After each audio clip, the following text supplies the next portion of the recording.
So I think, law and gospel, like it's never anything less than the gospel, but that's been my hobby horse for a few years now, is just saying, okay, like if we really want to be gospel centered, well, a gospel centered sermon is not law and gospel, amen, let's go home.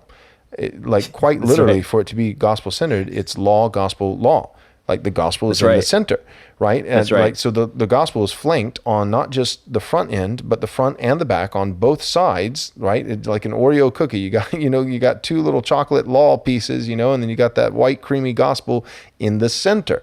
And so, Yeah. and that's the way the Bible works. It's, here's the law of God.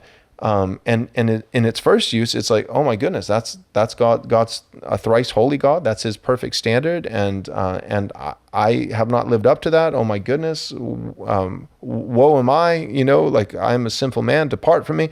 And then it's like, gospel, right? It's white pill. Here's Jesus. He actually, all those things He did for you, right? But then the immediate response is, well, if 1 John 4:19, we love because He first loved us. Well, if He loved me freely like that, while we were yet sinners, Christ died for me. In the midst of my sin, He loved me. He paid the price. Well, then, man, I can't help but love Him back. And I want to show Him my love. So Jesus, I love you. What can I do to show you that I love you? If you love me, obey my Keep my commandments. commandments. So then it's Yeah. right back to the law. But now fueled by grace, not trying to earn His love or earn salvation, but rather a response of gratitude for the free salvation we have by grace alone, through faith alone, in Christ alone. And you'll fail inevitably, and then you go back to the gospel, and then you go back to the law, and you go back to the gospel, and you go back to. But this idea that the law only functions in its first use initially to get a person to realize they're a sinner, so that they'll get converted. That and then it's just kind of that. And now we're no longer under law, but grace. That is such a horrible exegesis of Scripture. Yeah. But a lot of guys, like a lot of Christians, have believed that, and I've just noticed people are coming out of that like in They are. droves right now. Like guys who say, hey, we're no longer under law, we're under grace. Yeah, you're not under. If you're a Christian, you're not under the law in terms of condemnation.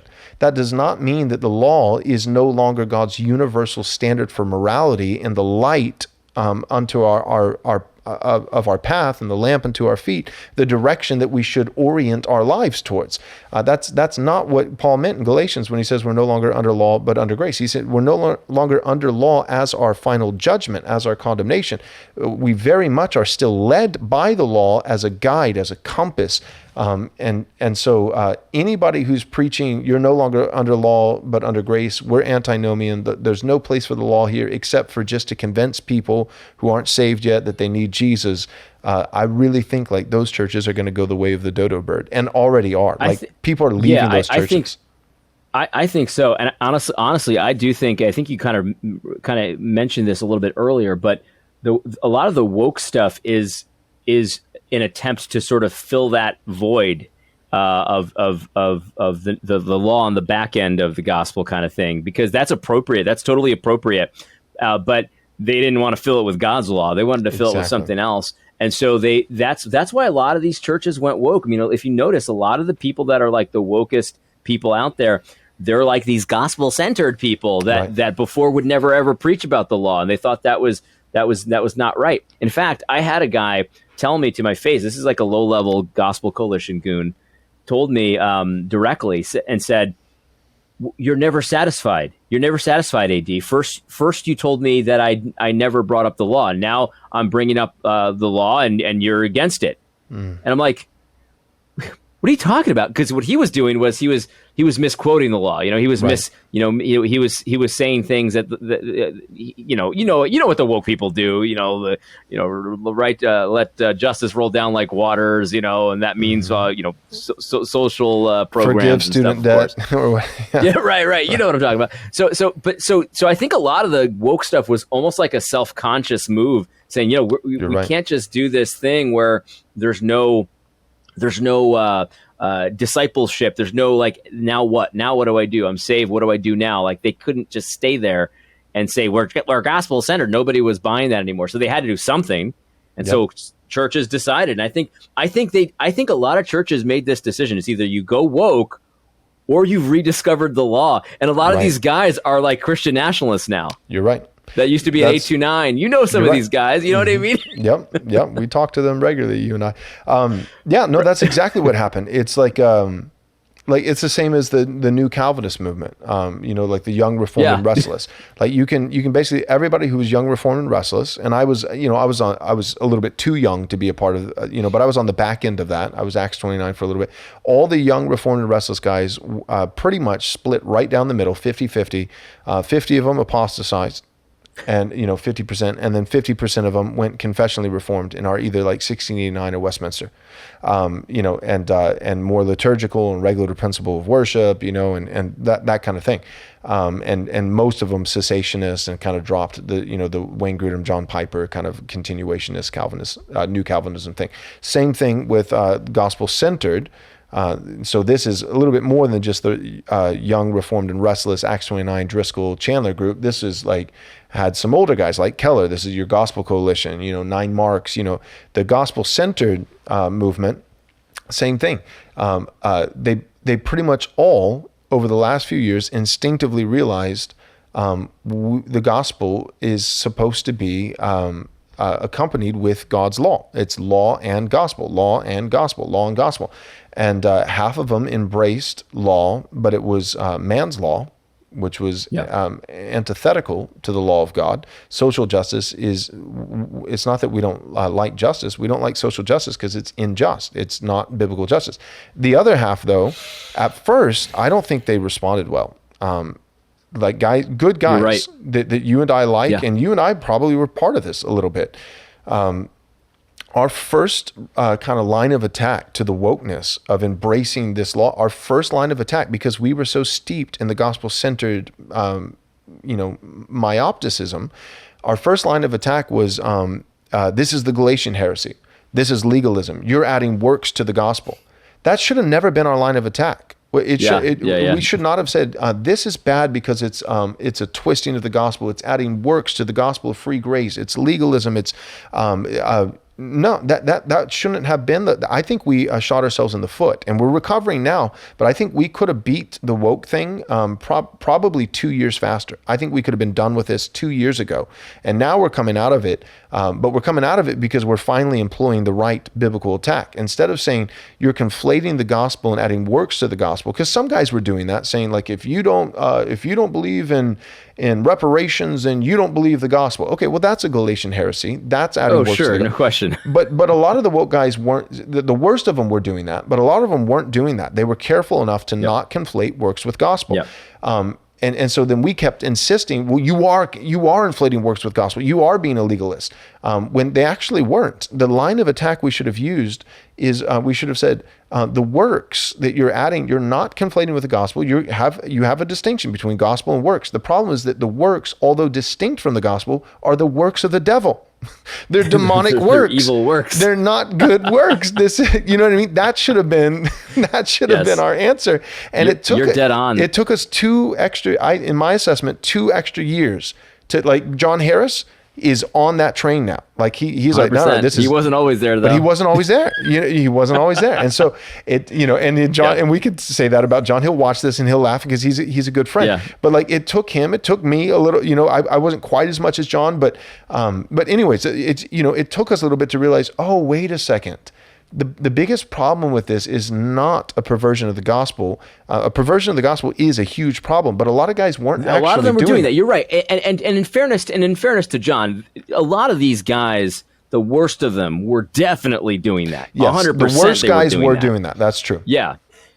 So yeah, there were some dudes out there doing that, but not everyone. And and the ones that weren't doing it were still wrong. Yeah, the guys who were saying the whole gospel, that they were doing it. When you start saying the whole gospel, and the whole gospel means reparations and universal income and whatever, and you're saying this is the gospel, or that you can't be saved apart from, then that is the Galatian heresy, adding works to the gospel of grace. And the worst guys were doing that, and John nailed him on it, and he was right, absolutely. But the minions, their followers, right? So you got a few elite guys who are doing that, but most of the guys are the followers, and I would say the majority of guys actually weren't doing that.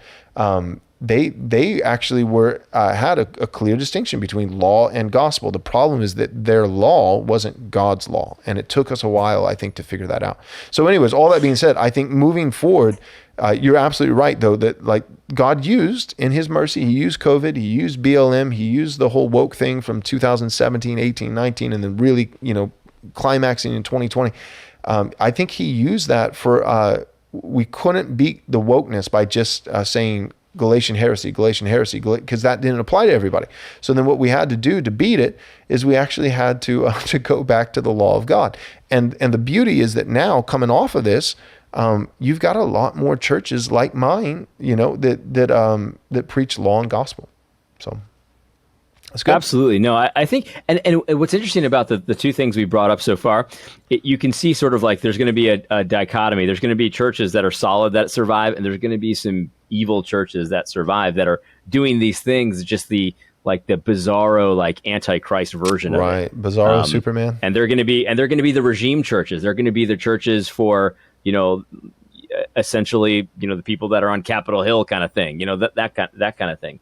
And eventually they'll die out too, but that's what's going to happen. But they'll be the bad ones that last the longest. You're absolutely right. All right, hold up. You're not going to want to miss this. I'm going to tell you exactly how our spring 2024 conference is going to go down. Here's the title of the conference: Blueprints for Christendom 2.0. Subtitle: 7 Doctrines for Ruling the World. We're going to have 7 primary sessions covering each of these doctrines for ruling the world righteously. Number 1, Reformed Confessionalism. That's going to be Pastor Doug Wilson preaching on that topic. Then we've got Covenant Theology with Pastor Brian Sauvé. Then we've got Biblical Patriarchy with Pastor Michael Foster. Then we've got Presuppositionalism with Dr. Joseph Boot. Then we've got Kuyperianism, All of Christ for All of Life, where we're going to welcome Pastor Doug Wilson back for a second session. Then we've got General Equity Theonomy. We're going to have Dr. Joseph Boot come and do a second session on that topic. And then lastly, we'll have Pastor Dale Partridge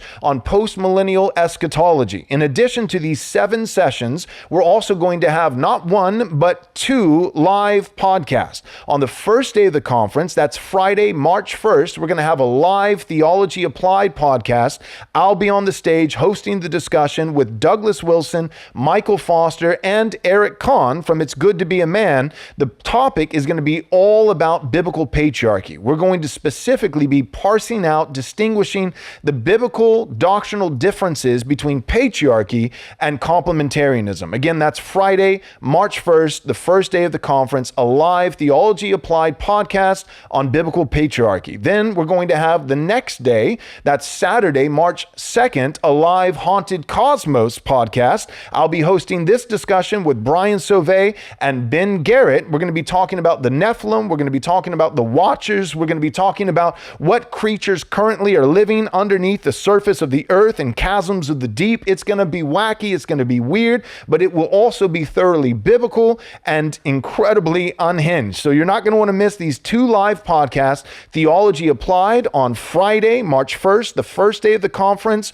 on biblical patriarchy with Doug Wilson, Michael Foster, Eric Kahn, and myself. And then the next day of the conference, Saturday, March 2nd, a live Haunted Cosmos podcast with Brian Sauvé and Ben Garrett and myself on the Nephilim, the Watchers, and what lies under the surface of the earth. And then the conference will hold over for one final, the third and final day. That's going to be the Lord's Day, Sunday, March 3rd, where one of our speakers will be holding over to preach the Lord's Day sermon, and I'll be leading us in worship through the liturgy. So we've got 3 days, a Friday, Saturday, Sunday, March 1st, 2nd, and 3rd of 2024, Blueprints for Christendom 2.0, 7 Doctrines for Ruling the World. You're not going to want to miss this conference. Our early bird rate is still available, but only for a very short period of time. We are ending the early bird rate on August 31st at 11:59 p.m. That will be the final chance to get into this conference at an affordable,